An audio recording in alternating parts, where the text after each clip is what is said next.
सती जाती हैं और वहां पर भी वो बस बार बार वही एक स्थिति आती है कि जब भगवान राम की महिमा को, प्रभाव को देख करके जब वे लौटने लगती हैं तो भी भगवान ने उनको महिमा का, प्रभाव का दर्शन करा दिया। और उस दर्शन के बाद जब वे भगवान शंकर के पास गई तो भगवान शंकर ने तुरंत ये एक वाक्य कहा, लीन परीक्षा कमन विधि।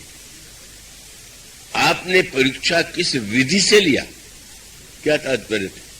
बोले आज तक मैंने ईश्वर के परीक्षा की विधि का तो कोई पता लगाया नहीं था, कोई अद्भुत विधि आपको मिल गई होगी। साथ साथ कह दिया, कहो सत्य सब बात, सही सही बताइएगा कि आपने कैसे परीक्षा लिया। और सती जी ने तुरंत कह दिया, कछु न परीक्षा लीन गोसाई, कीन प्रणाम तुम्हारी ही नहीं। आपने भी प्रणाम किया, मैंने भी प्रणाम किया, तो प्रणाम पहले क्यों नहीं कर लिया? बोले आपने दूर से किया था, मैंने सोचा पास से जाके कर लूं। इसमें भी अपनी विशेषता, परीक्षा मैंने जाकर के निकट से प्रणाम कर लिया। शंकर जी ने ध्यान रख करके देखा और देखने के पश्चात जब वो एक बड़ा द्वंद्व उदित हुआ और अंत में सुमिरत राम हृदय सावा, वो उस प्रसंग को इसमें हम लेने की स्थिति में नहीं है।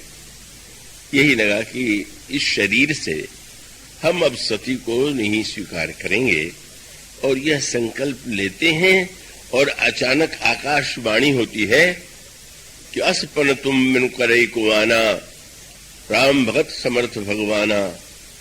सती जी ने तुरंत भगवान शंकर से कहा, महाराज आपने कोई प्रतिज्ञा की है, मुझे मन में निर्णय किया है। और कितनी मीठी बात आती। शंकर जी ने कहा था, कहो सत्य सब बात। अब सती जी शंकर जी से कह रही हैं, क्या कीन कवन पन कहो कृपाला और सत्य धाम प्रभु दीन दयाला। सीधे नहीं बोली कि सत्य बोलिएगा, बोले आप तो सत्य धाम है, मतलब आप तो सत्य बोलेंगे नहीं। कितने बड़े व्यंग है। और ये हम सब लोगों की दशा है, स्वयं चाहे जितना झूठ बोले पर सामने वाले से यही आशा करते हैं, बोले मुझसे सच सच बताना। मैंने दूसरों से झूठ बोल ले लो तो कोई आपत्ति नहीं है, पर मेरे सामने तो तुम्हें सत्य, यही विडंबना। और तब शंकर जी की अभिलक्षण, यही धर्म की सूक्ष्म वृत्ति है। अब यहां सत्य और संदर्भ में शील का अद्भुत संकेत है। भगवान शंकर यदि बता दें तो धर्म न दूसर सत्य समाना। सती जी सत्यधाम भी कह रही हैं, शंकर जी ने व्रत भी ले लिया है, तो अगर सत्य ही धर्म है तो भगवान शंकर को बता देना चाहिए कि आपने असत्य भाषण किया, आपने सीता जी का रूप बनाया, हम आपका त्याग करते हैं। लेकिन शंकर जी ने नहीं बताया। यहीं पर वह धर्म की सूक्ष्म गति है। सत्य के नाम पर किसी को आघात पहुंचाना, पीड़ा पहुंचाना अनावश्यक। सत्य कभी कड़वा भी हो, पर वह कड़वा सत्य तब उपयोगी होता है जब सामने वाले व्यक्ति को लगे कि हमें दवा दी जा रही। अगर उसको लगे कि ये जहर दिया जा रहा है तो वो कह कर देगा। अगर कोई व्यक्ति सुनने की स्थिति में हो तो भले ही उसके सामने कड़वी सत्य की बात की जाए, लेकिन यहां तो भगवान शिव ने धर्म का अद्भुत तत्व, और तत्व माने धर्म रथ के प्रसंग में भी आप यही पाते हैं कि सौरज धीरज तीर्थ चाका, सत्यशील दृढ़ ध्वजा पताका। केवल सत्य ही नहीं, शील, और उसका सूत्र वही है जो प्रसंग चल रहा है। सात सत्य जो है वह आत्मोन्मुख है और शील जो है परोन्मुख है। सत्य आप जब बोलते हैं तो आप अपनी दृष्टि से बोलते हैं, और शील का अर्थ क्या हुआ कि जब आपको यह ध्यान बना रहे कि जो मैं कह रहा हूं वो क्या कि उसके सामने वाले को कष्ट तो नहीं हो जाएगा, अहित तो नहीं हो जाएगा। शीलवान व्यक्ति वो होता है जो दूसरे की भावना का सबसे अधिक ध्यान रखता है। यही शील की परिभाषा। और विश्व के इतिहास में भगवान श्री राम से बढ़कर के कोई शीलवान हुआ ही नहीं। इसीलिए जब श्रीमद् भागवत और श्री रामचरितमानस पर मेरे माध्यम से प्रभु ने कुछ लिखवाया तो नाम के संदर्भ में विचार आया कि क्या नाम दिया जाए। तो बस यही सुझा कि श्री कृष्ण महान, श्री राम महान, दोनों एक ही, पर अवतारों में जो एक भिन्नता है तो उसमें नामकरण किया गया शील सिंधु राघव माधुर्य मूर्ति माधव। श्री कृष्ण मानो मधुरता की मूर्ति है और श्री राम तो शील के सिंधु हैं। तो शीलवान व्यक्ति को बस वही बात आई, अपनी ही बात नहीं, अपने यहाँ जो कुछ आया कह दिया, कह डाला, ये धर्म नहीं है। सत्य के नाम पर ये आप अन्याय कर रहे हैं, सत्य का दुरुपयोग कर रहे हैं। इसलिए सती जी ने भगवान शंकर से पूछा, पर क्यों इनको हम कष्ट दें, क्यों अनावश्यक हम इनको पीड़ा पहुंचावें।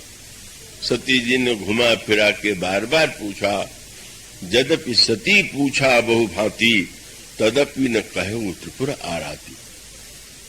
नहीं, बस आप किसी तरह से टालते गए और तब सती समझ गई कि भगवान शंकर ने मेरा परित्याग कर दिया। लेकिन अब भगवान शिव का शील फिर देखेंगे आप क्या। अब भगवान शंकर सती जी के साथ कैलाश लौट रहे हैं। सती जी बड़ी दुखी हैं। आप कहीं यात्रा कर रहे हो और बार बार कोई घटना दुख की आपके ध्यान में आ जाए तो आपको यात्रा करना बड़ा कठिन हो जाता है। चलने की थकान के साथ साथ मन में पीड़ा और मन में कष्ट। इतने उदार शंकर जी हैं कि भले ही ये व्रत ले लिया, लेकिन शंकर जी ने ये देखा ये तो बड़ी दुखी हो रही, इनका दुख कैसे हम हल्का करें। तो आप कहने लगे चलो आज तुम्हें हम मार्ग में कुछ इतिहास सुनाते हुए चलते। वर्णत पंथ विविध इतिहासा, इतनी उदारता कि जिससे इनका ध्यान सुनते समय वो इतिहास की घटनाओं की ओर चला जाए। संकेत यही था कि अगर आपने प्रभु राम का इतिहास सुन लिया होता तो ये समस्या ना आती। उस समय नहीं सुना तो चलिए, इस समय हम आपको इतिहास सुना रहे। और वर्णत पंथ विविध इतिहासा, विश्वनाथ पहुंचे कैलासा। शंकर जी सती के साथ कैलाश पर पहुंच जाते, पर सती जी तो हर क्षण बेचैन हो रही हैं। क्या व्रत लिया है, क्यों नहीं मुझसे बता रहे हैं। इस प्रकार से सती का जो महान कष्ट है भगवान शंकर के सामने बड़ी जटिल समस्या है। अगर वो बार बार प्रश्न करती हैं, न उत्तर दे तो कष्ट, उत्तर दे दे तो महाकष्ट। और शंकर जी तो श्री राम के ही स्वभाव को अपना आदर्श मानते हैं, इसलिए मानो सत्य के कि वह बहिरंग रक्षा करने के स्थान पर शील का वह स्वरूप जहां उन्होंने नहीं बताया। पर अब उपाय क्या है, तो अब वहां पर संकेत यही किया गया। और ये मानो क्रम है हमारे आपके जीवन में। कभी ऐसी कोई समस्या आवे तो ऐसी स्थिति में क्या करना चाहिए। अब शंकर जी को लगा कि अगर हर थोड़ी देर बाद ये प्रश्न करें कि महाराज बता दीजिए तो ये तो बड़ा संकट हो जाएगा। और तुरंत आप भीतर चले गए। भीतर माने बोले शंकर सहज स्वरूप संभारा और लाग समाधि अखंड अपारा। शंकर जी समाधि में चले गए।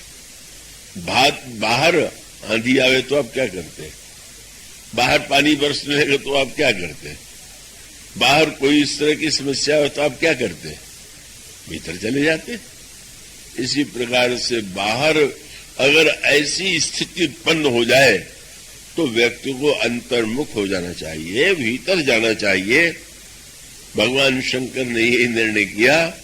आप लाग समाधि अखंड अपारा, अखंड वह अपार समाधि जहां पर कोई भान नहीं, लोक का, घटनाओं का।